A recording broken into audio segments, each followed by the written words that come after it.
Rejeté. Madame Perron pour le 1786. Madame Perron, il est défendu. Vous avez la parole.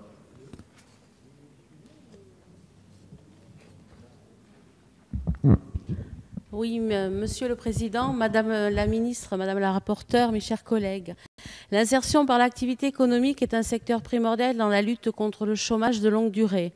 Il s'agit de permettre aux personnes les plus éloignées de l'emploi en raison de difficultés sociales et professionnelles particulières de bénéficier d'un accompagnement renforcé qui doit faciliter leur insertion professionnelle. Les missions du Conseil national de l'insertion par l'activité économique consistent principalement au développement des liens entre les structures d'insertion et les réseaux associatifs et à la diffusion auprès de ces réseaux des initiatives, des expériences et des méthodes qui peuvent renforcer leurs actions en faveur de l'inclusion dans l'emploi. Pour ces publics les plus fragiles, le gouvernement actuel a déjà pris plusieurs engagements, que ce soit en faisant du handicap une priorité du quinquennat, lors de l'annonce des mesures en faveur des banlieues ou encore au sein même du présent projet de loi, avec un renforcement des droits pour les plus précaires. Le rapport Borrello préconisait lui-même la refonte de la gouvernance de ce secteur afin de renforcer l'action et d'en élargir le champ.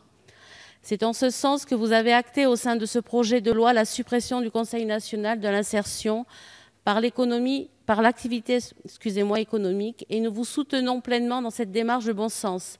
Par ailleurs, j'ai bien noté et je salue votre engagement, Madame la Ministre, de l'examen du texte en commission concernant la création d'un comité d'orientation et d'inclusion dans l'emploi dès la suppression du Conseil national de l'insertion par l'activité économique. Cependant, je crois qu'il est de notre devoir, en tant qu'élus de la nation, de défendre la continuité de la prise en charge de ce secteur crucial.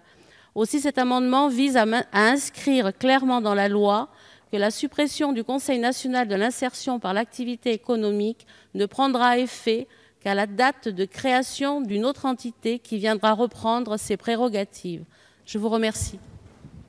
Merci. Avis de la commission. Oui, merci Monsieur le Président.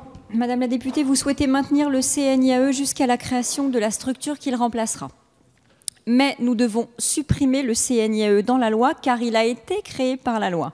Si nous adoptions votre amendement, le CNIAE ne serait pas supprimé en droit et le décret le remplaçant ne pourrait pas être pris. Sur le fond, votre attention sera satisfaite car le gouvernement entend bien créer le comité par décret dans la continuité du CNIAE. Je vous invite donc à retirer votre amendement car au fond, il est satisfait. À défaut, j'y serai défavorable. Même avis, Madame la Ministre. Il est retiré, Madame Perron. Madame la Ministre. Jean-Marc Borrello, j'ai effectivement souhaité que le Conseil national de l'insertion puisse s'élargir à l'inclusion dans l'emploi, à toutes les formes d'innovation sociale qui sont dans ce pays. Je crois que c'est ça l'enjeu. Je m'engage, comme je l'ai fait au niveau de la commission, ça sera concomitant. Par contre, pour les réseaux techniques que Madame la rapporteure a évoqués, on a besoin de supprimer pour pouvoir créer le nouveau. Et ça sera absolument concomitant. Donc je vous propose de le retirer parce que c'est satisfait. Il est retiré, Madame Perron. Je mets